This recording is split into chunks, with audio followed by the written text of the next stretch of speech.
Hindi naman kasi yan paid, so hindi rin kailangan masyadong mahaba.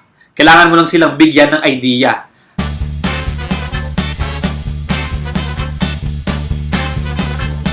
Hello mga marketers! This is Kim Carlos, your ads coach, and nandito na naman tayo sa isang funnel training. And in this video, pag-usapan natin on how to create or make an ebook lead magnet. Pero before that, gusto ko lang muna i-shoutout si Jul Jads. Okay, sabi niya, maraming thank you sa ebook, Coach Kim. Dami kong natutunan dito. So yun, so actually hindi naman siya question. Kaya ko lang siya sinoutout dahil nag-comment siya sa previous video ko. And ganun din ikaw, magsabi ka lang ng mga thoughts mo, hindi mo kailangan mag-question. Mas maganda kung question, pero hindi necessary, kailangan mo lang mag-question. If may mga nagustuhan ka sa mga videos na ginagawa ko, comment ka lang dyan sa baba at i-shoutout kita sa mga next episodes ko. Pero dahil tukol sa ebook ang kanyang comment, yun yung naisip kong topic ngayon. Kung paano gumawa ng lead magnet gamit ang ebook. Also, before tayo mag-start, don't forget na mag-subscribe ka dito sa channel ko. Click mo lang yung subscribe button, pati yung bell notification para masendan ka ng mga updates kapag meron akong nire-release na bagong mga videos. So, let's start! Recently lang, nung nag-grocery kami ng wife ko, meron dun sa grocery na nagbibigay nung kapiranting or konting slice nung kanilang sample nung hotdog nila. Free taste. Yun yung tinatawag na lead magnet pagdating sa offline, 'di ba? Bakit nila ginagawa yung free taste na 'yon? Para ma-attract pa sila ng mas maraming prospect at the same time magpapatikim na sila ng product or matetesting na. Yun yung reason kung bakit nila ginagawa yung free taste. And ganun din sa online marketing. Yung lead magnet, ang purpose niya is para mas ma-attract yung tao na magbigay ng contact information, mga email, cellphone nila para maging lead sila. Kaya tinawag siya lead magnet. Isa sa type of lead magnet, marami kasi ito, is yung ebook. And in this video, meron akong 5 tips para gumawa ng attractive na lead magnet. Number 1 is yung 3 key points. Doon sa lead magnet mo, huwag masyadong marami kang sinasabi. Dapat as much as possible, 3 main points lang para magawa mong mas maging concise yung lead magnet mo. At the same time, para hindi masyadong ma-overwhelm yung mga prospects mo.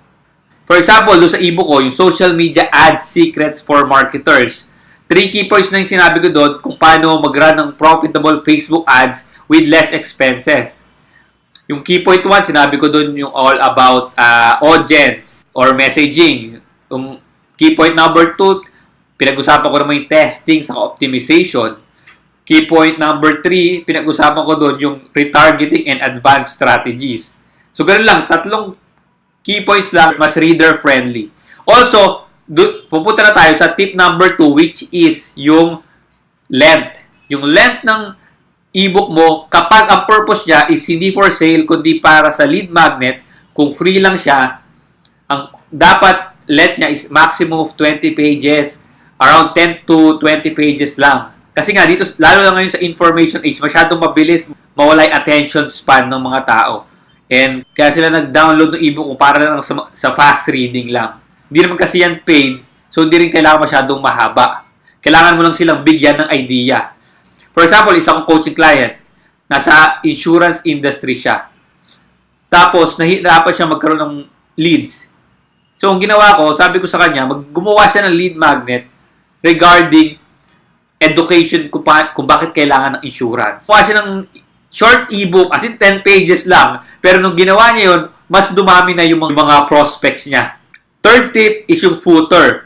Ito yung mga nakikita mo sa ilalim ng every page ng ebook mo. Ang tip ko dyan, lagay mo yung link nung sales page mo dahil kapag nabigyan mo sila ng sobrang valuable information dun sa ebook mo, magugustuhan ka nila and hahanapin nila kung saan ka pa pwedeng ma-contact or kung ano pa yung iba mo pang mga offer. And isang way yon, para isang ninja strategy yon para mapapunta mo sila sa sales page mo. Yung link papunta sa footer mo. Make sure lang nagawa mo siya ng link shortener. Meron naman yan available sa Bitly o kaya sa Google para maging presentable yung link mo. Fourth tip is yung call to action. Siyempre, magbibigay ka ng value dun sa ebook mo and majority yun, around 80%, pero dapat meron kang papagawa dun sa last part or sa dulong part nung ebook mo. Parang sa videos lang, di ba? Sa kahit ng valuable videos, meron kang papagawang call to action sa kanila. So, ikaw, pwede mo ilagay rin doon yung link papunta sa sales page mo, pwedeng sa YouTube channel mo, katulad ng ginagawa ko, pwede papunta sa Facebook group mo para doon mo sila ma-follow up. Lastly, number 5 is export or save mo yung ebook mo sa PDF. Kadalasan, gagawin mo yan sa either Word. Kung nakabaka naman, pwede mo siyang gamitin sa Pages. Pero make sure na bago mo siya i-upload, i-convert mo siya sa PDF para hindi ma-edit ng kahit sinong tao. At the same time, nandun pa rin yung link sa mga footers mo at hindi nila magagamit yun. I-share man nila, sa yung link pa rin sila mapupunta. Important ito especially kung nasa affiliate marketing or network marketing business ka na pwedeng may magkasulutan o magkaagawan, di ba? Kaya importante, naka-PDF siya. And also, para mas madali siya ma-download, I recommend na i-upload mo siya sa Google Drive. Dahil sa Google Drive, pag meron ka updated version ng ebook, hindi mababago yung link niya. Same pa rin yung link na pinipindot nila, na-update mo lang siya. So yun yung 5 tips para makagawa ka ng converting lead magnet ebook. And speaking of ebook, meron din akong ebook para sa'yo.